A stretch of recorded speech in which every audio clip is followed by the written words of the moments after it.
coronavirus. Attention, attention, le coronavirus se transmet très facilement et fait des ravages. Pour l'éviter, le port systématique de masques de protection en tout lieu est recommandé. Dans l'administration publique ou privée, dans les réunions, les rencontres, dans les marchés, les magasins, les boutiques et lors des déplacements, le port de masque est fortement recommandé. Même dans les lieux privés, dès lors que l'on n'est pas seul, le masque doit être le fidèle compagnon. Mais attention, le port de masque de protection ne dispense nullement d'appliquer les autres mesures de prévention, notamment le lavage des mains à l'eau et au savon et l'observance de la distance de sécurité sanitaire d'au moins 1 mètre entre personnes. Enfin, s'abstenir de porter des gants en vue du lavage irrégulier des mains à l'eau et au savon ou de l'application de gel hydroalcoolique. Pour tout savoir sur l'épidémie du coronavirus au Bénin, rendez-vous sur le site web www.gouv.bj/coronavirus. Ceci est un message du gouvernement de la République du Bénin. Bonjour à tous, bienvenue dans cette édition de 13h dont voici le sommaire. Prévention de Covid-19, la police républicaine renforce le contrôle. Plusieurs étrangers ont été appréhendés à Plaroué. Ils ont été simplement retournés dans leur pays. Samirat Chabimane nous édifiera.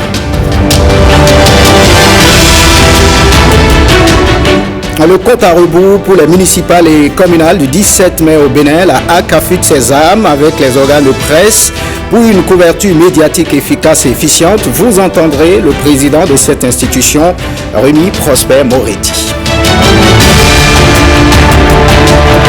325 francs CFA, c'est le prix auquel sera cédée la noix brute de Kajou au Bénin. Ce prix n'est malheureusement pas pratiqué sur le terrain. Les acteurs de la filière ne cachent pas leur consternation. À suivre le reportage de William Choki.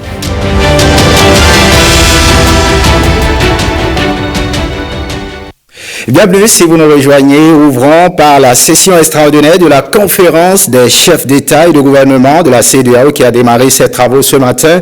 Le président Patrice Talon et 2 membres de son gouvernement ont suivi les travaux par visioconférence. Vous aurez les détails dans nos prochaines éditions. Autre image en off, là on prend la direction de l'aéroport Cardinal Bernardin Gantis. Tôt ce matin, le Bénin a réceptionné un nouveau lot de matériel, essentiellement pour le montage des laboratoires. Le gouvernement renforce de plus en plus son arsenal pour bloquer le coronavirus. Nous y reviendrons dans nos prochains journaux. L'actualité, vous le savez, reste fortement marquée par la crise de la pandémie Covid-19. La lutte contre la propagation de ce virus se renforce. Des hommes de nationalité togolaise ont été retournés dans leur pays le jour du marché d'Azové dans la commune d'Aplaroué. L'opération a connu du succès grâce aux éléments de la police républicaine. C'est ce que nous disent Judy Kael Ayena et Samirat Chabimane. L'opération a été menée le dimanche 19 avril passé, jour du marché d'Azové par les éléments de la police républicaine d'Aplaroué. Au total, 52 Togolais sont appréhendés et retournés chez eux. Le commissaire frontalier de Moussakoué et celui de l'arrondissement central d'Aplaroué ont conjugué leurs efforts. Ils sont allés vers ces pistes-là, ils les ont fermées. Et cela a permis donc de repousser, de renvoyer systématiquement 52 usagers de la voie, 52 motocyclistes qui devraient franchir la barrière et arriver en territoire béninois pour aller au marché d'Azové. Donc ceux-là ont été systématiquement refoulés pour retourner chez eux. Les plus têtus ont subi la rigueur de la loi. Mais 3 autres qui ont voulu rester inciviques, qui ont voulu faire un peu de la résistance face à la police, se sont vus simplement arracher leurs motos qui ont été mises en fourrière. Et je pense que ça a servi à discipliner tout le reste qui devrait arriver par la suite. 2 embarcations sur le plan d'eau ont voulu aussi accoster, mais en raison de la présence policière, elles n'ont pas pu. Elles ont dû rebrousser chemin pour aller en territoire togolais. Jusqu'au niveau du marché aujourd'hui, nous avons commencé par entrer, sensibiliser la population, éduquer aux gestes qu'il faut. Face à la menace du nouveau coronavirus, le respect des mesures de prévention doit être de mise pour limiter la propagation du mal. Rester chez soi reste un choix sage. Alerte coronavirus. Attention, attention, le coronavirus se transmet très facilement et fait des ravages. Pour l'éviter, le port systématique de masques de protection en tout lieu est recommandé. Dans l'administration publique ou privée, dans les réunions, les rencontres, dans les marchés, les magasins, les boutiques et lors des déplacements, le port de masque est fortement recommandé. Même dans les lieux privés, dès lors que l'on n'est pas seul, le masque doit être le fidèle compagnon. Mais attention, le port de masque de protection ne dispense nullement d'appliquer les autres mesures de prévention, notamment le lavage des mains à l'eau et au savon et l'observance de la distance de sécurité sanitaire d'au moins 1 mètre entre personnes. Enfin, s'abstenir de porter des gants en vue du lavage régulier des mains à l'eau et au savon ou de l'application de gel hydroalcoolique. Pour tout savoir sur l'épidémie du coronavirus au Bénin, rendez-vous sur le site web www.gouv.bj/coronavirus. Ceci est un message du gouvernement de la République du Bénin. Autre actualité dans ce 13h, passons à cette interrogation. Comment se déroule la campagne de distribution gratuite de moustiquaires imprégnés d'insecticides à longue durée d'action dans le Koufo? Une délégation composée de membres de la conférence administrative départementale avec à sa tête le préfet Christophe Mebidji a fait le tour des 6 communes du département pour se rendre compte de l'évolution de l'opération. Judika Elayena et Samirat Chabimane nous en parlent. Regardez. La distribution gratuite des moustiquaires imprégnés d'insecticides à longue durée d'action, MILD, se déroule sans difficulté dans les 6 communes du Koufo visitées par la délégation préfectorale. Nous sommes venus constater comment le ratissage se fait pour que demain nous puissions enclencher avec la deuxième phase. Vous voyez, c'est très bien. Vous avez vu vous-même les ménages, vous avez vu leur satisfaction. Et vous avez vu aussi que les conseils sont donnés à nos parents pour que ces moustiquaires soient utilisés et pour nous protéger contre les piqûres des moustiques. Faire en sorte que l'on ne les retrouve pas dans les champs. Du porte-à-porte, c'est la méthode retenue pour cette campagne de distribution de moustiquaires aux ménages. Elle permet d'éviter les grands regroupements par ces temps de Covid-19. Cette stratégie est bien observée. Également, les équipes profitent pour sensibiliser sur comment utiliser les moustiquaires et comment les entretenir. Vous avez vu, la pluie a commencé et les moustiques ont commencé par pulluler. Nous sommes au 7e jour. Nous sommes déjà à près de 47% de couverture. Il me manque des mots pour remercier le gouvernement parce qu'en ce temps de pluie là, la population du village de Nataouré souffre énormément du paludisme. Christophe Mebidji décerne un satisfecit au gouvernement béninois et invite les populations au respect strict des mesures de prévention contre le coronavirus. Nous avons des raisons sérieuses de dire un grand merci au gouvernement. Oui, dans cette même période que nous luttons contre les moustiques, que nous sachions que nous avons un salon de virus qui sont la panique partout. Les conseils pratiques, les gestes barrières, se laver régulièrement les mains, respecter les distanciations. La distribution gratuite de moustiquaires imprégnés aux ménages s'inscrit dans le programme d'action du gouvernement et vise à contribuer à la réduction de la morbidité et de la mortalité spécifique au paludisme. Marquant un arrêt à la haute autorité de l'audiovisuel et de la communication, elle entretient les organes de presse sur la décision portant réglementation de la campagne médiatique pour les communales de 2020. Elle a également procédé au démarrage de la délivrance des cartes de presse aux professionnels des médias, Jérôme Mongbo et Jules Akoikou. Électorale donne lieu à des mesures réglementaires spécifiques.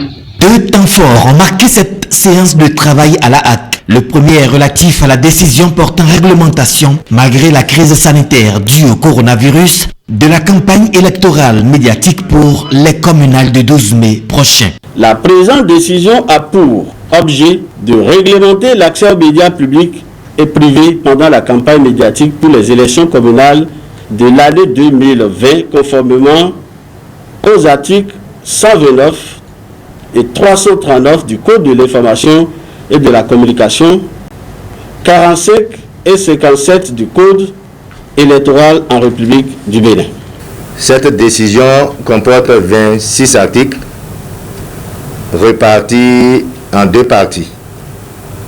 Une partie pour les généralités et une deuxième partie qui renseigne sur les modalités pratiques de déroulement de la campagne médiatique.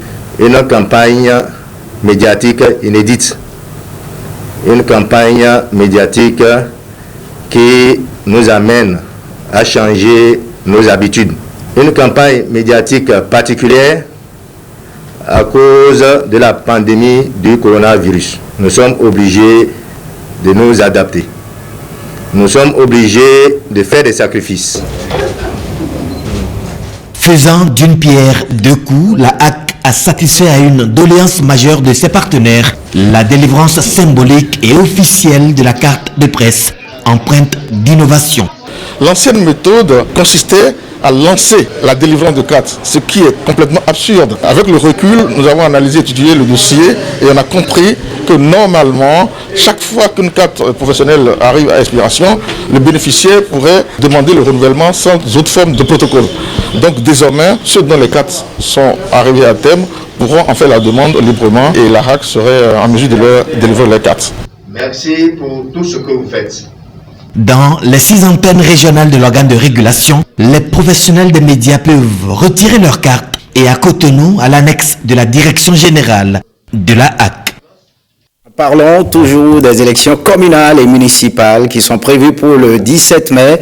Quels sont les enjeux liés à ces élections qui consacrent les dirigeants à la base? Quelles sont les batailles liées au développement à mener? Gilles Dansou s'est intéressé à la question. Il se préoccupe également de la question du statut particulier des communes. Suivez. Le Bénin confirme sa bonne santé démocratique à travers l'organisation à bonne date des élections. Le 17 mai, les communales et municipales auront lieu. Des instants qui consacrent l'élection des dirigeants à la base. Et quelle spécificité alors? Vous savez que la question du développement est une question importante. Elle part d'abord du village, de l'arrondissement, pour remonter à la commune, avant de venir à l'État central. Donc c'est des élections à grands enjeux, surtout que nous sommes dans le cadre des réformes. Et nous devons avoir le courage des réformes. Vous savez qu'évidemment, le nouveau code fait obligation aux partis politiques de présenter les candidats dans les 546 arrondissements. C'est important. Ça veut dire que les nouveaux leaders qui doivent décider du développement à la base sont des gens bien choisis qui ont fait la preuve d'un militantisme au sein de leur parti politique. Car le souci, c'est de pouvoir aider le Bénin à continuer sa marche vers des lendemains meilleurs. Un développement harmonieux et radieux, fondé sur une gestion rationnelle, notamment des ressources. Il n'y a pas un plan directeur, par exemple, pour une mairie.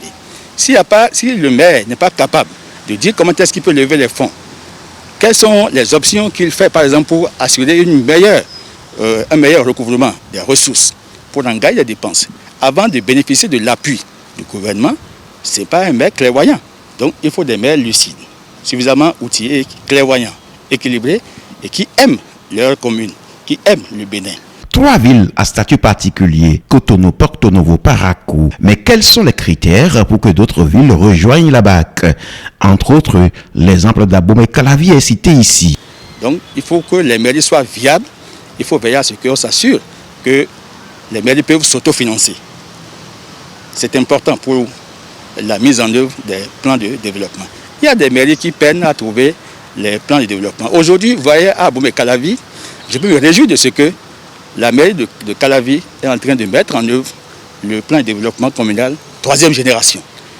Vous voyez par exemple à Abomey-Calavi, à Kassato, à Panrou, à Zinvier, à Glodjigbe, à Togba, à Révier, à Godomé.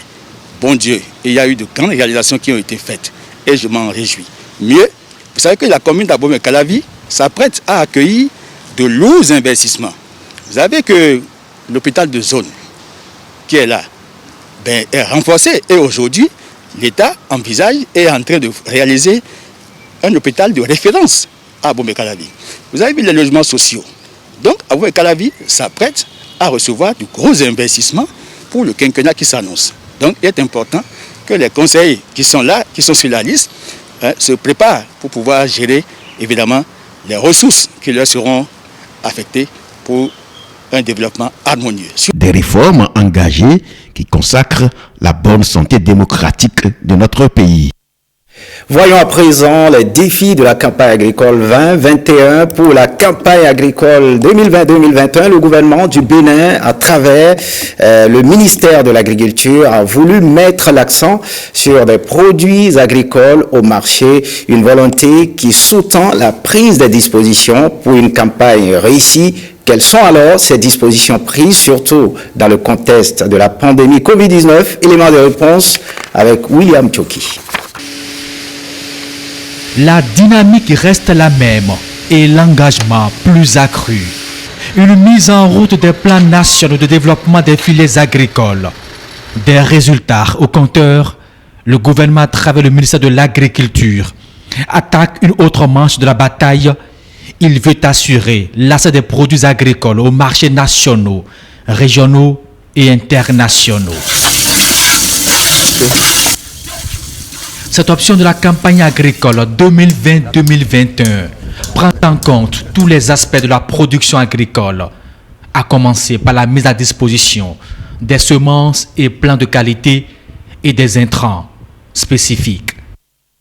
Nous disposons de plus de 1300 tonnes de semences certifiées de maïs, de peu plus de 580 tonnes de semences certifiées de riz et à peu près 590 tonnes de semences certifiées de soja. À cela s'ajoutent également les stocks résiduels de semences de l'année passée.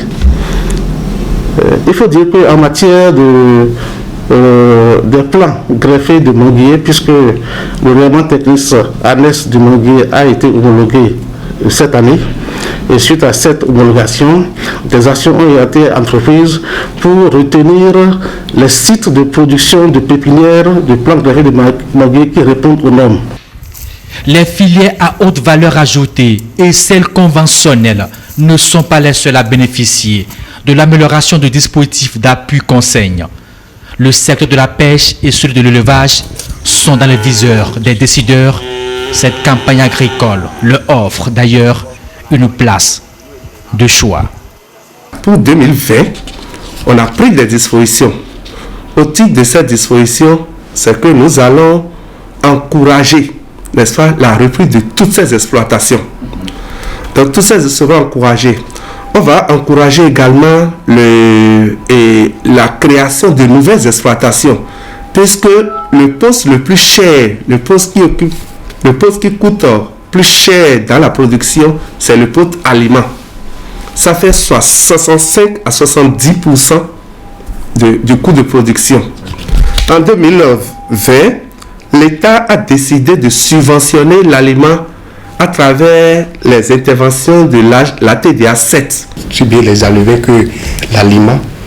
Il y a également des actions d'investissement pour l'installation des infrastructures de production agricole à prix subventionné dans différentes localités au niveau du pôle depuis dans le département du Mono, de l'Atlantique et de Lomé par la construction des cages fixes et des cages mobiles sur les plans d'eau qui sont des infrastructures de production qui offrent plus de rendement. Les poussins d'un jour, que ce soit les poussins pontes ou les poussins chers. Aujourd'hui, les capacités de production au plan national couvrent autour de 50% des besoins. Mais ce qui est heureux, c'est que en démarrant la campagne avec cette production nationale, nous allons pouvoir compléter le gap par les importations des poussins d'un jour. Au niveau de l'élevage, l'accent sera mis au titre de cette campagne 2020-2021 sur la modernisation de la gestion des fourrages. Que vous en souvenez que le cheval de bataille, puis la fin de la campagne dernière jusqu'à maintenant, c'est comment sédentariser les animaux. Et qui dit sédentariser les animaux, c'est les aider à trouver la nourriture. Donc il faut produire des fourrages. Et quand il faut produire des fourrages, il faut les produire de façon moderne. Et il faut en assurer aussi la gestion de façon moderne pour diminuer la pénibilité. L'année 2020 étant marquée d'un saut spécial, celui de la pandémie du Covid-19, aucune activité n'échappe à ses conséquences néfastes. Et au ministère de l'Agriculture, on a vite fait de prendre des dispositions pour amoindrir le choc à tous les acteurs de la chaîne de production des produits agricoles et agroalimentaires. Les deux sous-thèmes qui sont retenus à partir du thème central qui est accès des produits agricoles au marché, défis et stratégies. Nous avons un premier thème qui est relatif au mécanisme d'accès des produits agricoles au marché, défis, enjeux et perspectives.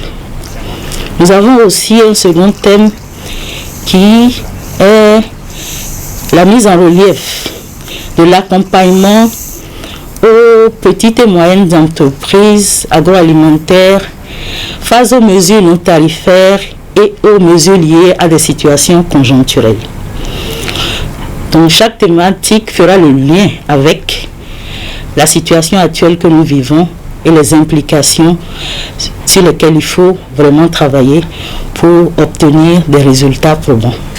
Il a prévu près de 550 tracteurs de différentes puissances, la plus petite puissance à des puissances plus élevées, mais également des motoculteurs de 150 pour être à la taille de certaines exploitations ou de spécificités que demandent certains travaux à réaliser, surtout les travaux dans le cadre de la production de riz dans les bas-fonds, avec des réductions pouvant aller de 30 à 50% selon le type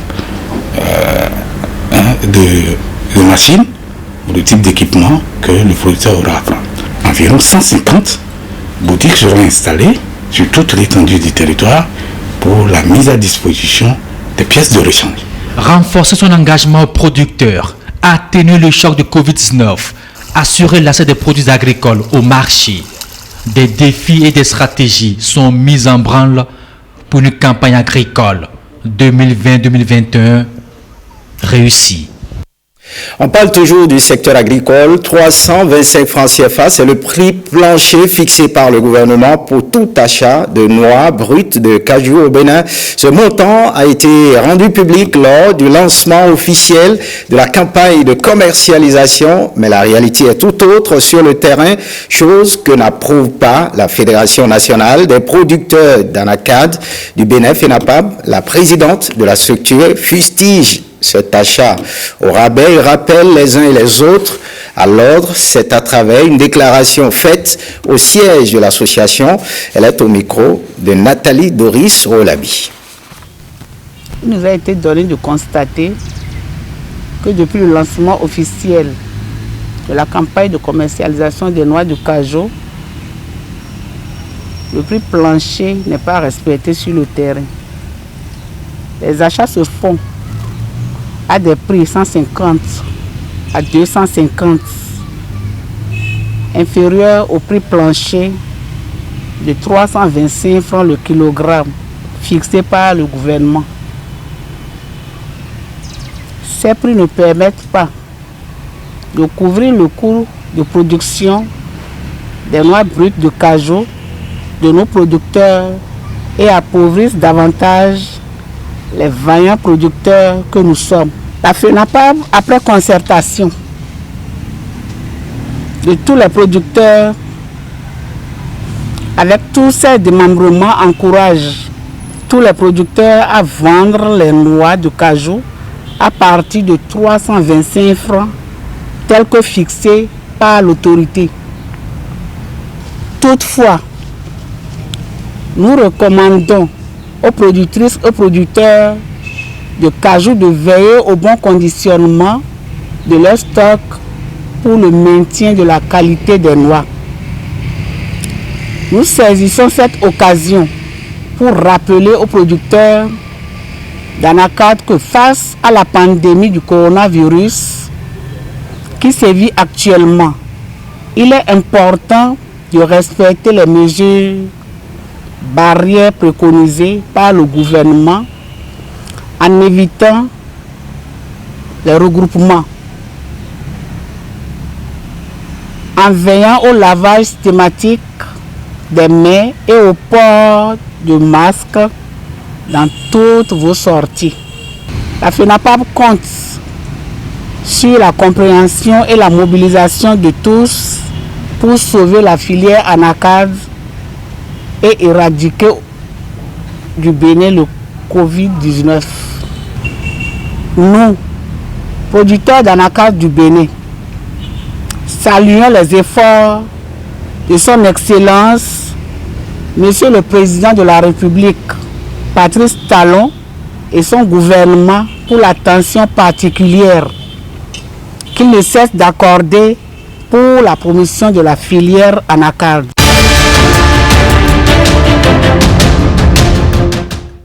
Faisons à présent un tour d'Afrique. Port de masques obligatoires dans les villes sénégalaises, fabrication d'équipements de protection contre le coronavirus au Ghana, inondation au Kenya. Voici la compilation de l'actualité sur le continent avec Lénaï Kagwazao.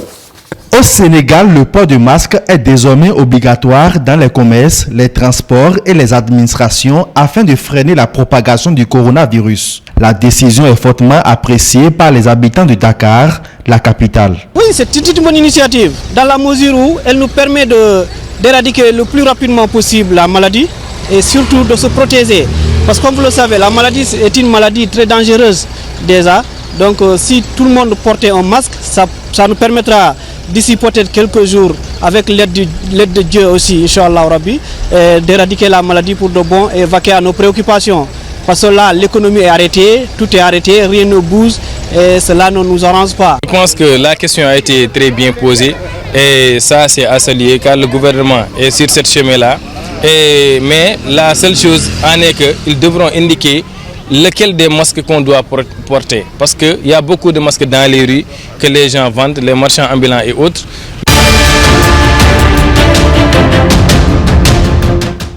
Ici à Accra, une usine de la capitale ghanéenne tourne à plein régime. Les travailleurs se précipitent pour atteindre l'objectif du gouvernement, à savoir produire localement plus de 3 millions de masques d'ici fin avril. Ces masques ainsi que d'autres articles de protection individuelle sont produits par 4 entreprises locales pour soutenir les professionnels de la santé qui luttent contre la pandémie du Covid-19 et pour aider la population à respecter les mesures préventives.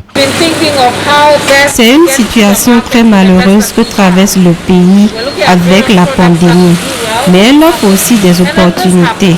Nous diversifions nos activités, ce à quoi nous n'avions jamais pensé. Ces équipements de protection sont nécessaires. Nous apprenons des choses sur la façon d'assurer la sécurité des gens. Le pays a mis fin récemment au confinement dans 2 régions clés, dont la capitale.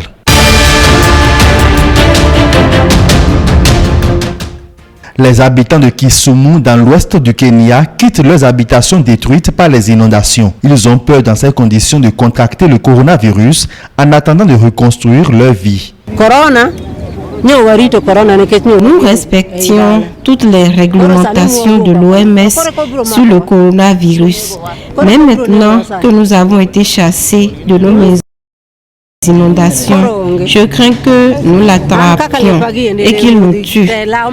Tout est parti avec les eaux, nos vêtements, nos chaussures, tout a disparu.